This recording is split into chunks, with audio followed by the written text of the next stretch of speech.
The Ukrainian purple tomato is a variety I've been trying to grow for the past 2 years now. The first year, the seedling was so weak and wispy, and it just never really took off. And then it shriveled up, and I didn't try to re-sow it because it was too late in the season. This year, the seedling did okay. It still started off very wispy and droopy, but it did make it to transplant. After it was transplanted, it seemed to do all right, but it was still a little wispy and still very droopy, but it put out flowers and continued to grow.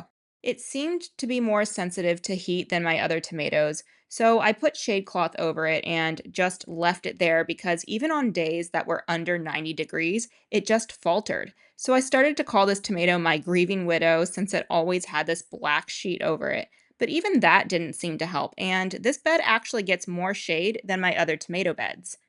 I gave the plant this de-stressor biological from Bug Hut to see if it could help since this plant was clearly stressed out, but I don't think it helped at all. Then the plant just straight up died. There was one tomato just hanging on by a thread, so I harvested it, but it wasn't ripe, so I let it ripen on my counter for a few days. This seems to be as ripe as it's going to get, and this better be the best tasting tomato ever, especially if I were to consider trying to grow it again, because it sure is the most expensive tomato, seeing as I put so much time and resources into the plant, watering and feeding it for several months only to get a single tomato off of it. This is what it looks like inside, and flavor-wise, it is tasty. I got some sweet notes with a little bit of tanginess, but it didn't feel overpowering, and it didn't feel too high in acid. And on the Brix meter, it had a reading of 9.4, so that would be considered a pretty sweet tomato. However, while I do like the flavor of this tomato, I didn't feel like it tasted that unique or special.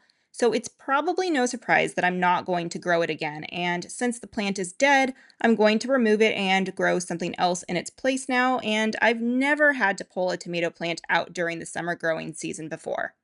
This variety to me just doesn't have what it takes to thrive in this fast paced environment, and after 2 failed years with it, when none of my other tomato plants in the same growing conditions have had this issue, it's just not worth the effort and resources. So I personally wouldn't waste my time trying to grow it again, but who knows, if you really wanted to try it, you may have better luck than me, and maybe my pack of seeds were saved from a poorly performing plant and the seeds inherited those traits. So maybe in the future I would try another pack of seeds, but at the same time I have so many other great tasting tomatoes that are probably pretty similar to the Ukrainian purple tomato that I haven't had an issue growing, so I'm not in any rush to try it again.